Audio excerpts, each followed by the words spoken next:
مٹی ہیں. ہمارا عنصر غالب جو ہے وہ مٹی ہے.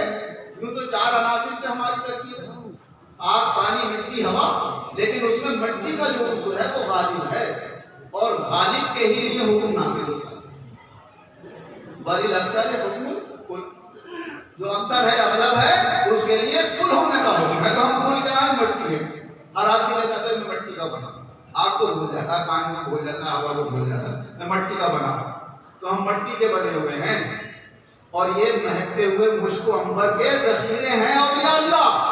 اگر ہم نے اپنی مٹی کو ان کی صحبت میں بسا دیا تو پھر ان کی جو مہک آئے گی وہ مہک عالم کو مہکائے گی. اور یہ اسی مہک کو دور تک منتقل کرنے کے لیے اور قیامت تک پہنچانے کے لیے اپنے پاس سنبھال کے نہیں رکھتے ہیں. اپنی نیکیوں کو تو سنبھالتے ہیں، نیکیوں کو تو چھپاتے ہیں، لیکن ایسے لوگ بغیر انہیں جتائے کہ ہم نے بنایا ہے بناتے رہتے ہیں تاکہ یہ سلسلہ قیامت تک چلتا رہے. کیونکہ اب حضور صلی اللہ علیہ وسلم کے بعد قیامت تک کوئی نبی آنے والا ہے. ہمارے نبی حضور صلی اللہ علیہ وسلم آخری نبی.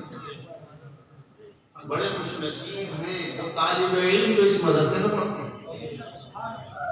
میں فارغ ہونے کے بعد کوئی 1.5 سال یہاں پڑھا ہے. ایک کچن تھا، اندر سے تعلیم دیتا ہے، کچھ کتاب ہے. تو ہمارے شاگرد کے اس وقت عتیق مولوی عتیق میری دین کے، آج وہ کسی مدرسے میں پڑھاتے بھی سرکاری مدرسے میں.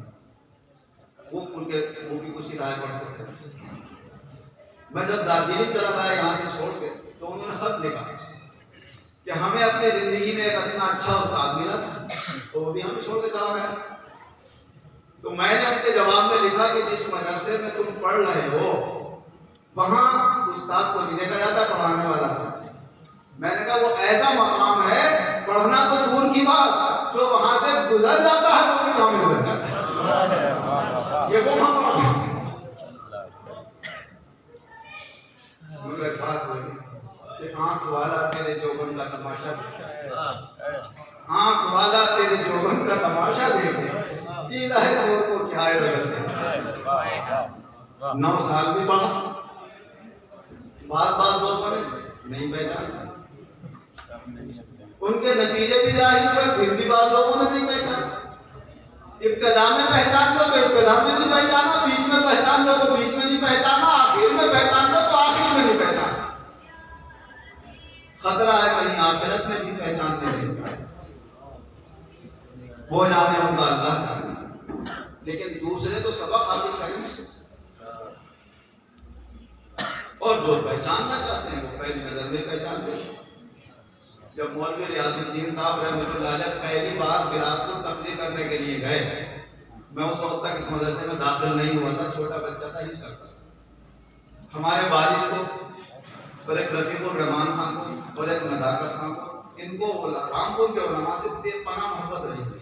جہاں سنتے تھے رامپور کا عالم آ رہے تو تقریر سننے ضرور آئے تینوں حضرات. اور بھی محلے کے لوگ ہوتے تھے، ایاز خان وغیرہ.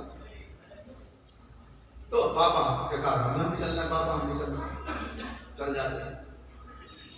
تو عثمان بھائی دھوبی تھے، قبلہ کے مرید، ان کے یہاں تھا جلسے. اس جلسے میں جب تقریر سن کے یہ لوگ نکلے تو آپس میں کہہ رہے تھے یار یہ تو کوئی اللہ والا معلوم ہو گیا، یہ تو اللہ والا معلوم ہو گیا.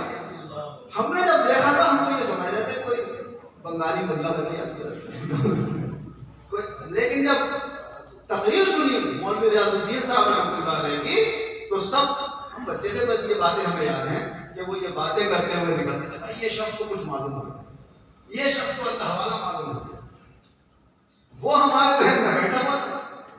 جب وہاں سے ہم یہاں داخل ہوئے اور پھر مولوی صاحب سے ملاقات ہوئی تو اس وقت پہلی جو ہماری ملاقات ہوئی تھی وہ تو مفتی صاحب سے ہوئی تھی. ہمارے والد کے پاس لائے تھے اور اصغر بھائی ہمارے وہ بنے تھے نظامی داخلہ کرانے والے. پھر جب ایک دن خود مفتی صاحب نے فرمایا، جب ہم ہفتم درجہ ہفتم میں غالباً آ گئے، بھائی ناصر خان تم جا کر ہمارے محلے میں مشتاق میاں صاحب جو اعلیٰ حضرت سے بیٹھے، لیکن یہاں کے علماء کا احترام کرتے تھے اور اپنے یہاں پروگرام بھی یہاں کے علماء کو کرتے تھے. کہتے تھے اب اعلیٰ حضرت کے طریقے پر وہاں کے علماء نہیں رہ پائے ہیں، مجھے قبلہ لگتے ہیں. قبلہ کو بلایا، قبلہ کے بعد آپ کے شاگردوں کو بلایا۔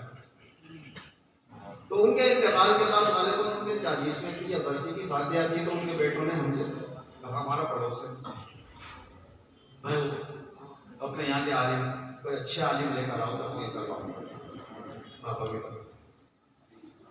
تو مفتی صاحب نے فرمایا بھائی ریاض الدین صاحب کو لے آؤ، تم بھی تقریر کرنا مجھ سے بولے، ہم اس وقت انجمن میں تقریر سیکھتے صاحب میں صاحب بھی کام سیکھا، اللہ والے ہیں جن کے ساتھ جا رہے ہو سر پہ ہاتھ رکھوا دینا تقریر کر لو گے۔ وہ جو جملہ نکلا میں اس وقت عالموں کو فرشتہ سمجھتا، جو کہہ دیا 100% یہ سچ ہے، ان کی اس وقت کا جملہ میرے دل پہ ایسا اثر کیا اس نے کہ بس مولوی صاحب کی محبت اس دن سے اور زیادہ ہے، اور پھر ہم انہیں کے تو یہ ان کے استاد پہچانتے تھے۔ مولوی مفتی محبوب علی صاحب رحمۃ اللہ علیہ مولوی ریاض الدین صاحب کے استاد تھے، اور خود جب مفتی صاحب کبھی آتے تھے، میں جب دارجلنگ سے آ گیا تھا تو ریاض الدین صاحب نے اللہ پیر و مرشد نے مجھے اپنے برابر بٹھا لیا تھا اور اپنی ہی کچھ کتابیں مجھ سے پڑھواتا تھا۔ تو کبھی کبھی مفتی صاحب ملاقات کرنے آتے تھے تو میری تشریف مفتی صاحب بات سنی کیا کہنا، تو میں مشکات شریف پڑھا رہا تھا، بھائی یہ فرمایا کہ مفتی صاحب قبلہ ایک آپ نے ہمیں مشکات پڑھائی، ایک یہ ناظرہ مشکات پڑھا، ان سے آدھی مشکات شریف نہیں پڑھائی جاتی اور آپ نے ہمیں پوری مشکات شریف پڑھائی۔ تو وہ اس بات کا ہمیشہ اعتراف کرتے تھے کہ ہمارے استاد ہیں اور ہمیں اس طرح سے پڑھایا، تو ہمیں ہمت دلاتے تھے کہ دیکھو بھائی ہمارے استادوں نے ہمیں اتنا پڑھایا، ایسے پڑھایا، تو تم بھی زیادہ سے زیادہ پڑھانے کی کوشش کرو۔ توضیح تنقید جیسی کتاب پہلے سال ہم سے پڑھوائی تو 208 صفحے پڑھوائے، تو ہم نے اپنے زمانے میں پڑھی تھی تو 20-25 صفحے بھی مشکل سے ہو پائے تھے اس میں، کیا برابر بیٹھے ہوتے توجہ ڈالتے تھے، تو وہ ہم تھوڑی پڑھاتے تو بولتے ہم تو مولا بنے کیا چاہو۔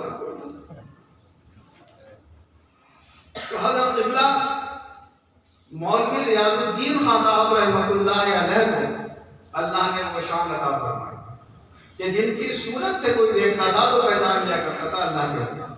اس پر میں نے وہ ایک نظم بھی کہی ہے، ولی سیرت ولی صورت ریاض الدین احمد، ولی سیرت ولی صورت ریاض الدین احمد خان، سراپا دین کی مورت ریاض الدین احمد۔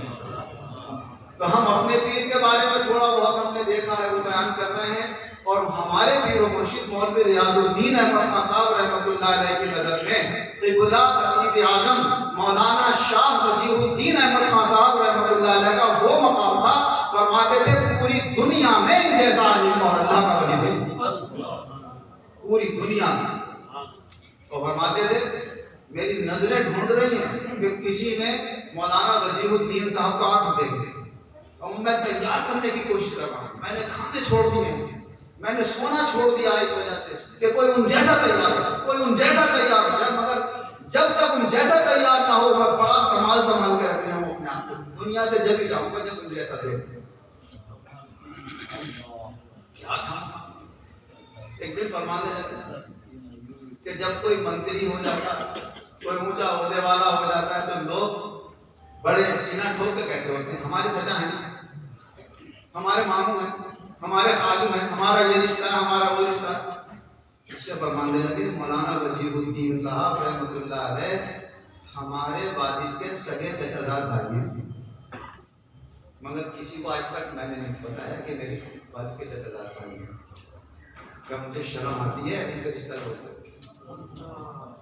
کیا مقام تھا ریاض الدین صاحب، اور اتنا اونچا مقام کا آدمی، ان کی نظر میں وجیہ الدین صاحب رحمۃ اللہ علیہ کا وہ مقام تھا کہ وہ شرماتے تھے یہ کہتے ہوئے کہ ہم وجیہ الدین صاحب سے کیا رشتہ ہے، تو کیا مقام ہوگا ان کا، کیونکہ جو صحبت میں رہے، جنہوں نے علم حاصل کیے، جنہوں نے کمال حاصل کیے، بہت سے کمالات تو ایسے روحانی حاصل کیے ہیں جو چھپ کے لوگوں نے بیان کیے ہیں، بتائے ہیں ریاض الدین صاحب کو ایسا تیار کیا، وہ یہ محفلوں بیان کرتے ہیں۔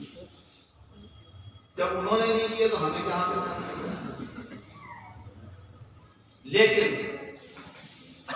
کوئی بات کہ جیسے مولانا عبداللہ خطیب اعظم رحمۃ اللہ علیہ کی کوئی تعریف کرتا تھا تو یہ تو فرماتے تھے تم نے ابھی ہمارے پیر و مرشد کو نہیں، اگر انہیں دیکھا ہوتا تو پھر تم ہمیں بھول جاتے۔ تو ہم نے تو ریاض الدین صاحب کو دیکھا، قبلہ خطیب اعظم رحمۃ اللہ علیہ کی تو مشکل سے 6-7 مہینے کی صحبت ہمیں مل پائی، اسی سال یا تو 4 مہینے پہلے یا داخل ہوئے تھے، لیکن ہاں الحمدللہ محبت تھی۔ اثر کے بعد میں روز جاتا تھا، چھٹیوں کی بھی بورڈنگ تھی اس وقت، اور بیٹھک میں جا کر بیٹھ جاتا تھا، قبلہ مصلی میں بیٹھے پر بیٹھک میں تسبیح پڑھتے ہوتے، اور ہر کسی پان کی چیز کی ایک گلی سے یہاں پر ہلکی سی ٹوپی اوڑھے، آنکھیں بند، مراد میں السلام علیکم، تو جیسا کہیں سے آ رہے ہیں وہی بیٹھے میں، اور ایسا لگتا ہے کہیں سے آ رہے ہیں، وعلیکم السلام، ہاتھ سے اشارہ کیا، بیٹھ ہم بیٹھے کہ ہم نے دیکھا مغرب کا ٹائم ہو گیا، بورڈنگ میں جانا ہے اور کھانا بھی کھانا ہے، ہم السلام علیکم، بس یہ ملاقات، نہ کوئی گفتگو نہ کوئی کلام۔ میں سوتا بھی مدرسے میں تھا، تو قبلہ جب جمعرات ہوتی تھی تشریف لاتے تھے تو افسر علی میاں ایک طرف سے سارا دیتے تھے، ایک طرف سے میں مزار شریف میں شاہ مدنی صاحب رحمۃ اللہ علیہ کا فائدہ رحمہ وہاں، اور جب دروازے کے پاس پہنچ چکے تھے اشارہ دونوں کو ہٹا دیا، پھر مزار شریف میں اپنی کیفیت کے ساتھ ہاتھ سے دیا، عجیب کیفیت والے، کیف و حال والے علماء صوفیہ، یہ اللہ نے اس خانقاہ کو عطا فرمائے ہیں۔ جتنے ذکر کیے جائیں، جتنے چرچے کیے جائیں، جن کی ان کی تعریفیں کی جائیں، ہماری زبان اس لائق نہیں ہے، وہ تو خود اپنی جگہ ایک شان والے ہیں جو اللہ نے انہیں شان عطا فرمائی ہے۔ ہم تو اس لیے ان کا ذکر اور بیان کرتے ہیں کہ انہیں کوئی بات پسند آ جائے، وہ نظر عنایت فرما دیں، دونوں جہان کا بیڑا پار ہو جائے۔ اللہ ہمارا بھی ان کی نظر عنایت سے دونوں جہان میں کامیابی کے ساتھ، ایمان عزت کے ساتھ بیڑا پار لگائے، اور جتنے حضرات یہاں حاضر ہیں ان سب کا بھی بیڑا پار ایمان و عزت کے ساتھ دونوں جہان میں لگائے، اور اس فیض کو اللہ عالم کے اندر پھیلائے، اور یہ جو خلوص اور پیار محبت کے یہاں سے مہکتے ہوئے پھول کھل کے اللہ دنیا کے اندر ان کو پھیلا کر ہر چمن میں اسی اثرات پیدا فرمائے۔ آمین وآخر دعوانا ان الحمد للہ رب العالمین۔ حضرات کرام،